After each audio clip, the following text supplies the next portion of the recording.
friends, I'm Harish Demla from Accurate Fortune Astrology. दोस्तों, कन्या लगन में आगे बढ़ते हैं और देखते हैं कि शुक्र देव अगर प्रथम भाव में बैठ जाएं तो हमें क्या फल देंगे। देखिए दोस्तों, शुक्र देव एक बहुत ही ऑस्पिशियस प्लैनेट हैं कन्या लगन में, मोस्ट ऑस्पिशियस, क्योंकि इनके पास नवम भाव है, त्रिकोण भाव है, धर्म का भाव है और फिलॉसफी का भाव है, हमारी हायर एजुकेशन का भाव है, हमारी यूँ कहना चाहिए एक ओवरऑल डेस्टिनी का भाव है। लाइफ में डेस्टिनी ही तो है जो हमें हर काम में सपोर्ट करती है या डिस्ट्रैक्ट करती है।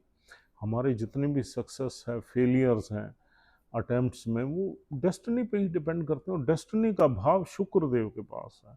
और दूसरा घर है सेकंड हाउस, जहाँ उनकी 7 नंबर साइन है, मूल त्रिकोण साइन है, तो वो भी घर बहुत इंपॉर्टेंट है, हमारे परिवार का घर है। परिवार सिर्फ पेरेंट्स नहीं, एक्सटेंडेड फैमिली का घर है, जिसमें हमारे मामा हैं, ताया हैं, चाचे हैं, बुआएं हैं, मौसियां हैं, सब कुछ है, दादे हैं, नाना हैं। तो जो हमारी एक्सटेंडेड फैमिली है उसका भाव भी सेकंड है। और वाणी का भाव है, एक्यूमुलेटेड वेल्थ का भाव है, यानी कि सेविंग्स का भाव है, हमारे पेरेंट्स के पास जो एसेट्स हैं उसका भाव भी यही है। तो ये बहुत ही इम्पोर्टेंट भाव है। और अब शुक्रदेव लगन में नीच के आ गए, क्योंकि 6 नंबर में तो शुक्रदेव नीच के ही हो जाते हैं। तो नीच के शुक्रदेव माने जाएंगे लगभग 27 डिग्री में। 27 डिग्री के आगे पीछे अगर डिस्टेंस ज़्यादा है तो फिर हम शुक्रदेव को उतना नीच के फल देते हुए नहीं देखते।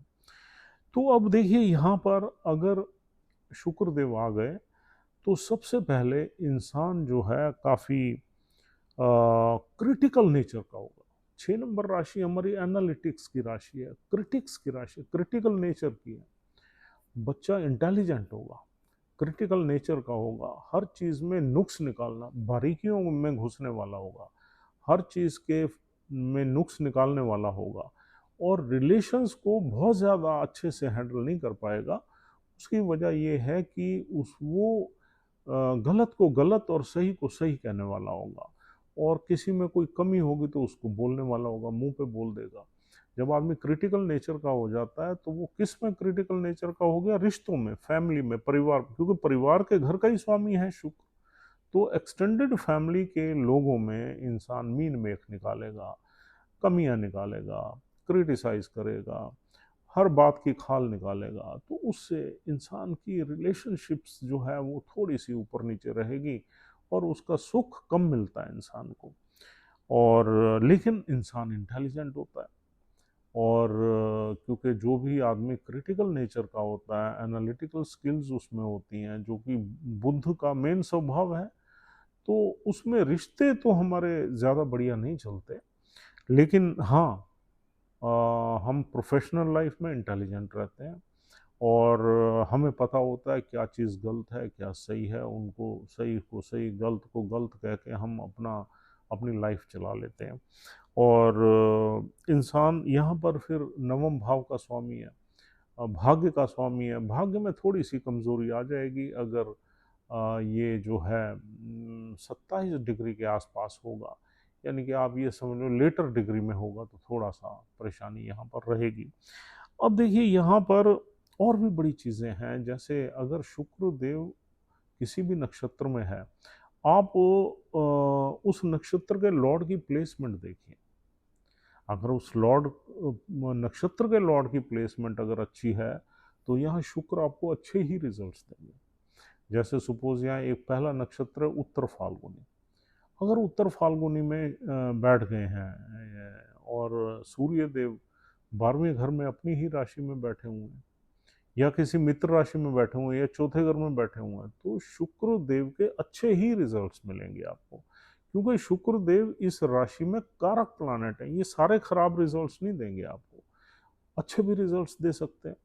उसमें आपकी जो है नक्षत्र के लॉर्ड की अगर प्लेसमेंट अच्छी हो जाती है, ये एक तरीका है देखने का कि शुक्रदेव आपको कितने बुरे और कितने अच्छे रिजल्ट्स देंगे। दूसरा यहाँ पर नक्षत्र है उत्तर फाल्गुनी के बाद हस्ता नक्षत्र। चंद्र का नक्षत्र है, और चंद्र तो यहाँ पर 11वें भाव का मालिक, बहुत ऑस्पिशियस है। और इधर से उसके पास जो है 2 नंबर राशि भाग्य की राशि भी है, उच्च राशि है। तो चंद्र यहाँ 2 घरों को देखता है, एक भाग्य को, एक 11वें भाव, इनकम के भाव को। अगर यही शुक्रदेव हस्ता नक्षत्र में बैठ गए और कहीं चंद्र की प्लेसमेंट आपके 11वें भाव में हो गई, या भाग्य में हो गई, या इवन लगन में ही हो गई, या चौथे घर में हो गई, तो ये और अच्छे रिजल्ट्स देंगे, क्योंकि सूर्य से ज़्यादा अच्छे रिजल्ट्स देंगे, क्योंकि चंद्र जो है उसके पास जो भाव है वो इम्पॉर्टेंट है।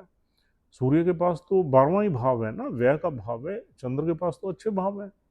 और तीसरा नक्षत्र यहाँ मिलता है चित्रा। चित्रा नक्षत्र बहुत अच्छा नक्षत्र है, मंगल देव का नक्षत्र है, लेकिन बहुत अच्छा है, अच्छा नक्षत्र है। अगर चित्रा में भी शुक्रदेव बैठ जाते हैं और मंगल की प्लेसमेंट कहीं आपके चार्ट में अच्छी हो जाती है, अपनी मित्र राशि में हो जाती है, तो भी शुक्रदेव अच्छे ही रिजल्ट्स देंगे। हाँ, मंगल अगर कहीं खराब ही बैठ जाए, मंगल देखिए, मंगल की एक राशि 8वें घर में भी है, 1 नंबर राशि, वहाँ भी मंगल बैठ गए तो कोई घबराने की बात नहीं है, क्योंकि अपनी मूल त्रिकोण राशि में बैठे हुए हैं। अगर तीसरे घर में मंगल बैठ गए तो भी पराक्रमी बना देंगे इंसान को, मेहनत करके इंसान। तो कहने का मतलब ये है, जो शुक्रदेव जिस नक्षत्र में बैठे हुए हैं, उस नक्षत्र के लॉर्ड की प्लेसमेंट देख के आप डिसाइड करिए कि ये शुक्रदेव आपको अच्छे रिजल्ट्स ज़्यादा देंगे या बुरे देंगे। दूसरी चीज़, इसी शुक्र की प्लेसमेंट आपने नवमाश में देखनी है। अगर नवमाश में शुक्रदेव वेल प्लेस्ड हैं, तो फिर इस शुक्रदेव के अच्छे ही रिजल्ट्स मिलेंगे, क्योंकि ये भाग्य के स्वामी है, कारक है। भाग्य का स्वामी लगन में बैठ जाए तो लगन भाग्यशाली हो जाता है, सिंपल सी बात है। तो ये शुक्रदेव आपको कुछ बहुत, थोड़ी बहुत प्रॉब्लम ज़रूर देंगे, लेकिन आपको सक्सेसफुल बिजनेसमैन बना सकते हैं, क्योंकि इस शुक्र की दृष्टि सप्तम में है। सप्तम में उच्च की राशि पड़ी हुई है शुक्रदेव की, यानी कि 12 नंबर राशि में पड़ी हुई है। आपकी ये मैरिड लाइफ में भी कोई ज़्यादा तंग नहीं करेंगे, he will bless in your married life. तो आपके जो संबंध है, फिजिकल संबंध है, उसमें भी आपको प्लेजर्स देंगे।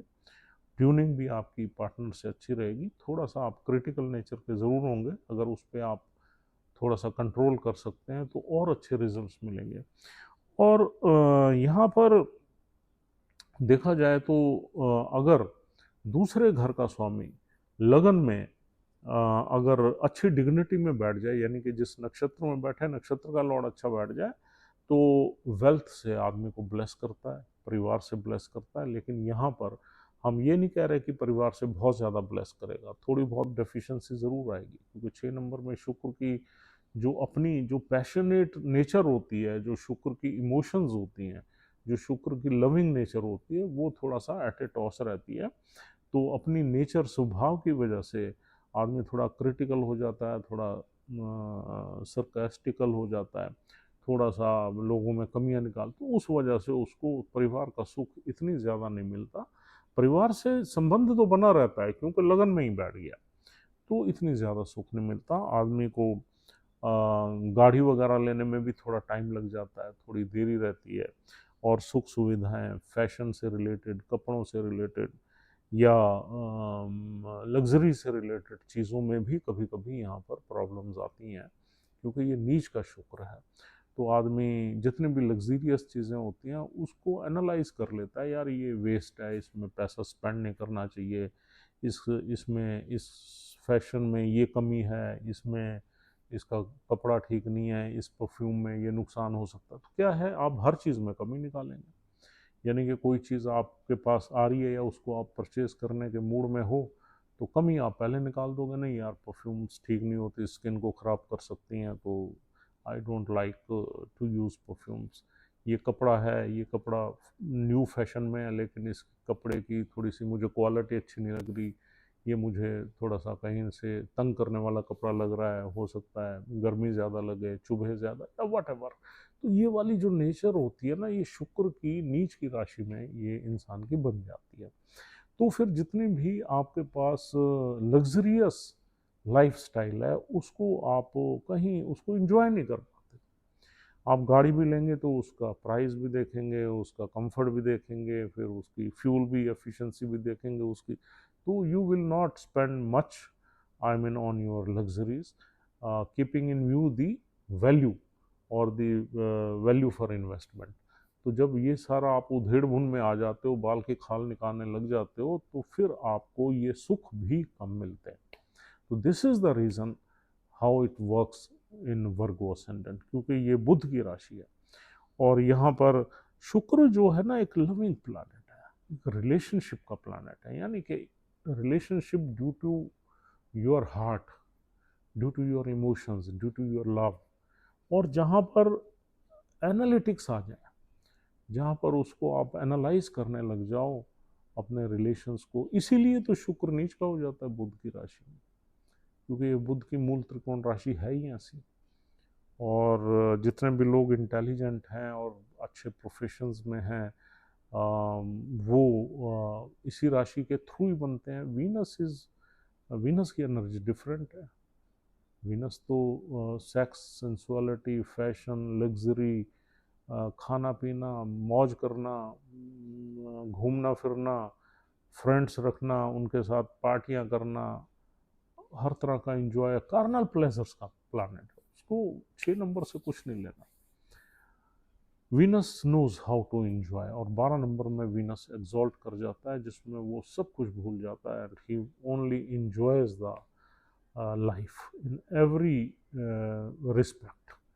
तो दोस्तों, यहाँ पर पर्सनैलिटी इंसान की थोड़ा सा कंट्राडिक्टरी हो जाएगी, और जिसकी वजह से वो हो सकता है इन सब चीज़ों को एंजॉय कम कर पाए, लेकिन वैसे इंटेलिजेंट होगा। भाग्य उसको कहीं ना कहीं सपोर्ट करेगा, भाग्य का मालिक है और कई चीज़ों में भाग्यशाली होगा, क्योंकि ये वाली नेचर हमें जो है प्रोफेशनल लाइफ में अच्छा भी ले जाती है।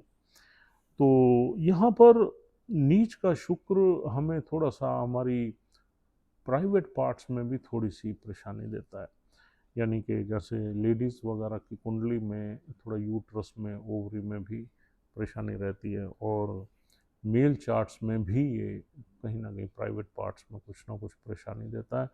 तो ये चीज़ें भी हेल्थ वगैरह में डेफिशिएंसीज मिलती हैं।